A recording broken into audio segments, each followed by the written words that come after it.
Palagi ka bang natutunawan ng mga silum or sahod yaman? Ang video na ito ay para sa iyo.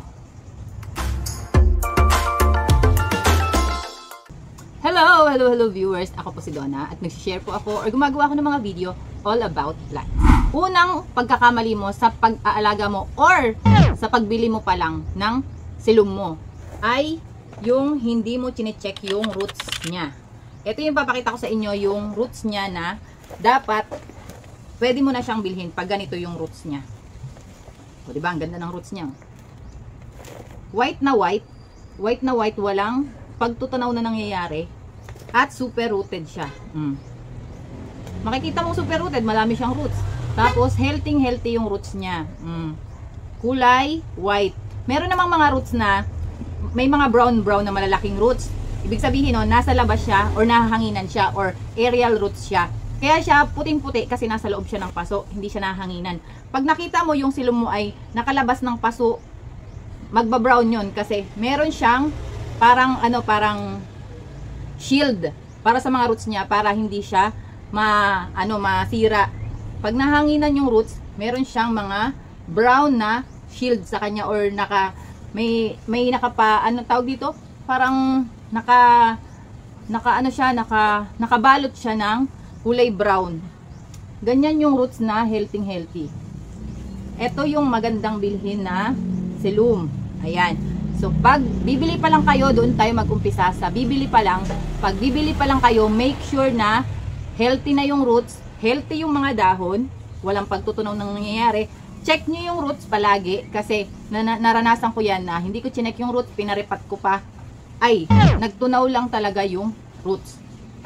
Tapos, nagtunaw na yung mga halaman. Makikita mo kasing hindi healthy yung roots pagka nakita mong nagtutunaw na yung mga dahon niya, nag-yellow na yung mga dahon niya. Check nyo agad yung roots kasi ang roots ay nagsasabi ng nararanasan ng halaman natin. Bago kayo bumili ng silum, check nyo yung roots kung healthy. Doon tayo mag-uumpisa kasi kung hindi yan healthy, magtutunaw talaga yung mga roots ng silum mo or yung buong silum mo. Tamang choice ang sekreto para makapagpabuhay ka ng silum. Tamang pagbili, tamang choice ng halamang silum ang pinili mo ay makakapagpabuhay ka ng 100% sa silum. Plus pa yung potting mix na gagamitin mo sa kanya. Syempre, kung mali yung potting mix na, 'di ba, binili mo siya doon sa garden mismo. Ang rice hull lang ang ginamit nila. Rice hull at coco peat lang ang ginamit nila. Palitan mo 'yon, syempre, depende 'yon sa pwesto mo. Kasi pag pangit yung potting mix na ginamit mo sa kanya, masyadong maraming coco peat tsaka puro rice hull lang, maglulusaw ang ugat ng silum.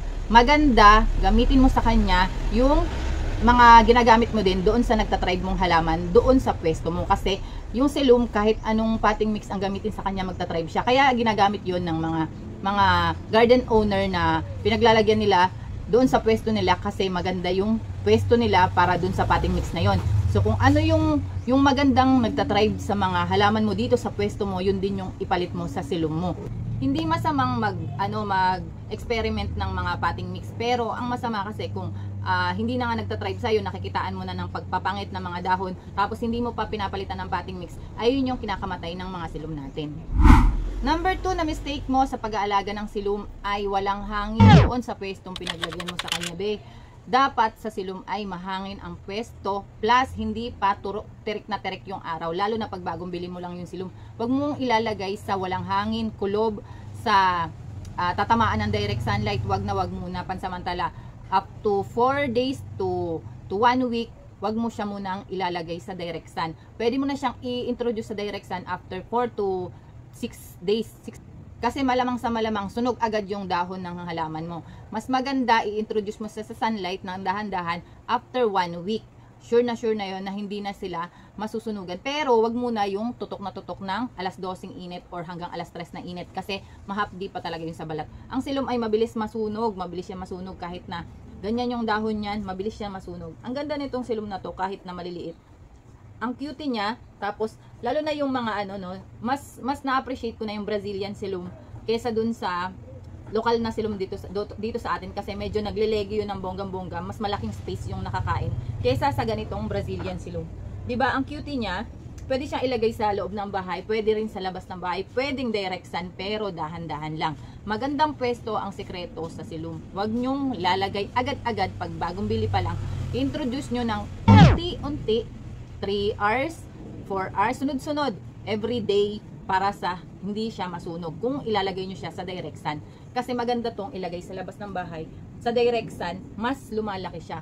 Kung ilalagay nyo siya sa yung tirik na araw, tapos ilalagay nyo siya sa direct na soil, mas lumalaki siya ng bonggang-bongga.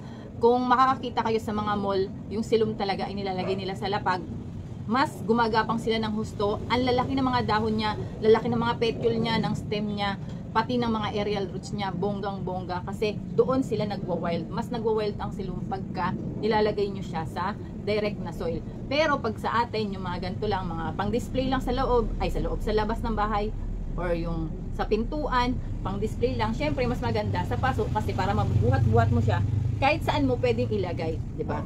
Nakakatuwa tong silum kasi kahit na mura na siya, ang simple-simple niya lang tingnan, wala siyang variegation, ganyan lang siya.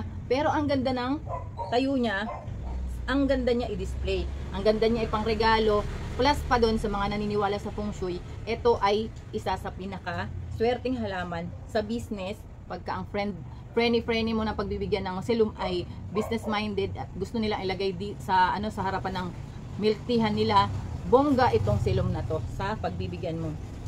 Ipwesto mo siya sa mahanging pwesto, plus iano mo yung potting mix sa kanya. Kung masyadong mahangin doon sa pwesto mo, kung maraming hangin na pumapasok doon sa pwestong paglalagay mo sa kanya, isaalang-alang mo rin syempre yung potting mix na ilalagay mo sa kanya. Yung ilalagay mo ay hindi masyadong natutuyuan, kasi yung silum din pag palaging natutuyuan ay nagtutuyo rin yung mga dahon niya. Matagal silang matuyuan or mauhaw. Kahit na 1 week mo siyang hindi diligan, kahit hindi siya maulanan ng 1 week, caring niya yun. Hindi siya agad-agad naglulusaw o nagkakaroon ng mga bagong dahon, mga paglalagas or mga sira-sirang dahon. Hindi siya mabilis magganon. Kaya ang silum ay isa sa pinaka low maintenance na halaman. Pag nakuha mo yung kiliti niya, caring na talaga yung mapabubuhay mo sa kanya. Sunod-sunod yung dahon niyan, sa isang buwan 2 dahon. Hindi siya talaga yung totally naglalagas yung mga dahon. Hindi, unlike sa ibang mga philodendron na pagka nag-root bound na ay naglalagas na yung mga dahon. Si silum hindi. Kahit na naglabasan na yung mga roots niya dyan sa ilalim, hindi siya naglalagas ng mga dahon or nagkakaroon ng mga tuyo-tuyong dahon. Kahit super root bound niya na doon sa pot na pinaglagyan sa kanya. Number 3 na pagkakamali mo sa pag-aalaga mo ng silum ay palagi mo siyang nilalagyan ng pataba. Masyado nang marami yung fertilizer na binibigay mo sa kanya. Si silum ay pang tropical na plants. Kahit hindi mo siya lagyan ng pataba or yung mga fertilizer, caring niya, mabubuhay siya, magkakaroon siya ng mga bagong dahon, mga green na dahon na bonggang-bongga, na very makislap or makintab yung dahon na ilalabas niya, na hindi siya nagkakaroon ng mga bagong patay-patay na dahon dito sa ilalim or mga brown na dahon dyan sa ilalim.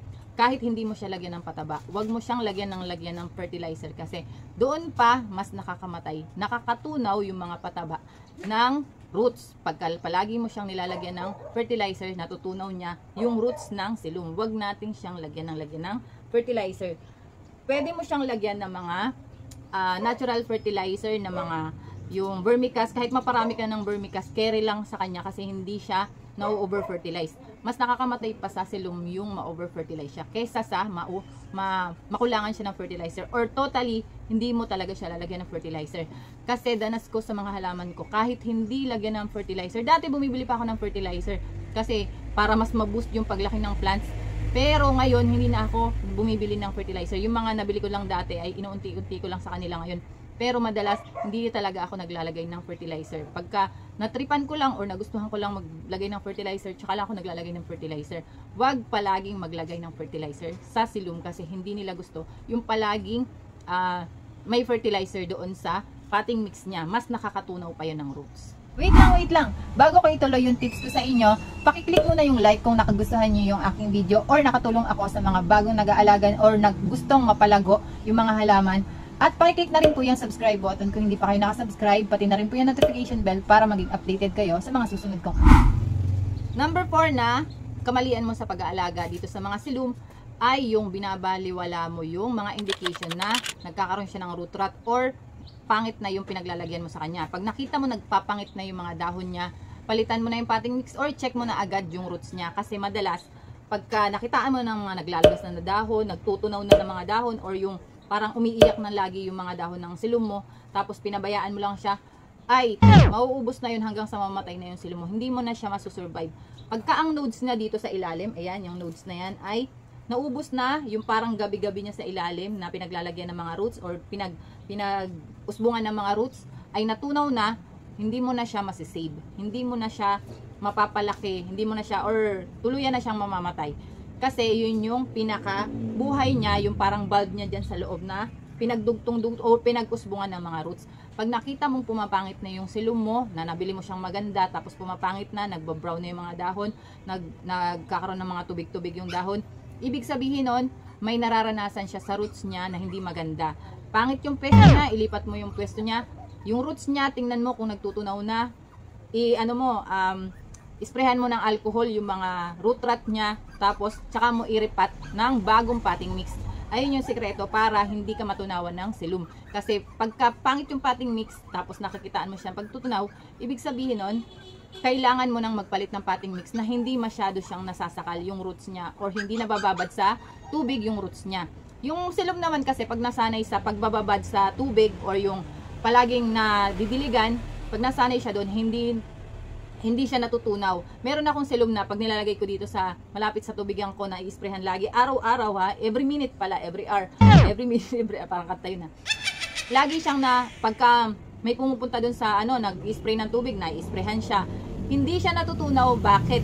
Kasi direct sa kanya yung sun, nag-evaporate yung tubig, natutunaw din yung tubig, nawawala yung tubig, so natutuyo pa rin yung potting mix. Parang parehas lang nagbe-benefits, na kahit na palaging doon, sa kanya pa rin yung benefits kasi natutuyo yung tubig, nag-evaporate sa kanya. Hindi siya talagang totally na babasa palagi kasi may init na nagtutuyo ng potting mix. Tapos plus pa doon, may hangin pa doon sa pwesto niya, kaya hindi talaga siya totally babad na babad sa tubig. Kahit na palagi siyang nai-sprayhan ng tubig, ang gaganda pa rin ng mga dahon niya. Nabenta ko na yung silum ko na ganun. Pero eto, hindi ko naman nilalagay doon kasi nilinis ko na nga doon. Dito ko lang nilalagay sa may malapit sa pintuan, kasi maganda siya sa pintuan, pang lucky plant siya, para sa mga mas madaming blessings sa bahay. Maganda siya. Wag mong babaliwalain pagka nakakakita ka na ng mga indication na nagtutunaw na yung mga silum mo, or pumapangit na yung silum mo. Madalas nagtutunaw na yung mga ugat nun. Check mo na yung ugat, i-heal mo na agad yung ugat, sprayhan mo na ng alcohol, tapos i-air dry mo na, tsaka mo siya i-repat sa bagong potting mix. Number 5 na pagkakamali mo sa pag-aalaga ng silum mo ay panay ang dilig mo sa kanya, lalo na pagbago pa lang yung silum mo, tapos dilig ka ng dilig sa kanya, doon siya magtutunaw. Okay naman sana kung acclimated na sa'yo yung silum, tapos panay ang dilig mo sa kanya, or nakitaan mo na marami ng roots yung silum mo, ay okay na yung kahit na diligan mo ng diligan. Kasi syempre, marami na or malalaki na yung ugat na hihigop doon sa pinagdidilig mo sa kanya. Lalo na pag pangit yung potting mix na gamit mo, tapos panay pa ang dilig mo sa kanya, magtutunaw talaga siya doon. Kung maganda yung potting mix mo, kung more on rice hull, loam soil tapos rice hull, kahit 50-50 lang, 50% na loam soil, 50% na rice hull, paghaluin mo, magandang potting mix na yun sa silum. Or 50% na pames, tapos 50% na loam soil, maganda yun sa silum natin. Kahit araw-araw mo siyang diligan, kung ikaw ay paladilig na plantita, ibagay mo yung soil mix na gagamitin mo sa silum mo. Kasi kung paladilig ka, madalas ang gamitin mo dapat ay well-drained potting mix na hindi siya ma-stack ng tubig dito sa ilalim. Or kung ikaw ay paladilig, tapos ang pagpupwestuhan mo naman sa silum mo ay kulob, magkakaroon lang ng amag yan hanggang sa mabulok na yung silum mo. Doon mamamatay yung silum natin. Pagka panay ang dilig mo, tapos kulob yung pinagpwestuhan mo, tapos yung palay pa ang dilig mo sa kanya. Pagbago pa lang ang silum natin, wag muna natin diligan. Lalo na pagka kunyari, galing pa ang silum mo sa ibang lugar, tapos nirepat mo na siya sa basang soil mix.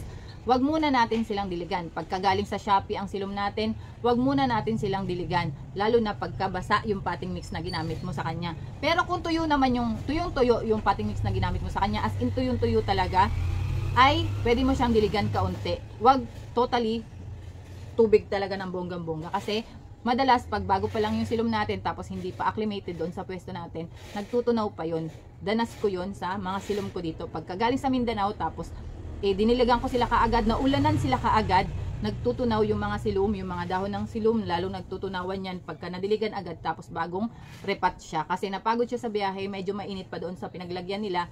Doon sila na parang nasya-shock. Tapos nababasa yung roots nila or yung stem nila, doon nagtutunaw yung mga silom. Meron pa akong mga video all about sa silom. Ayan, yung 5 mistakes sa pag-aalaga ng silom. Tinuro ko dyan kung paano ko hinihiwag-hiwag or pinopropagate yung silom. Yan, check nyo yung video na yan.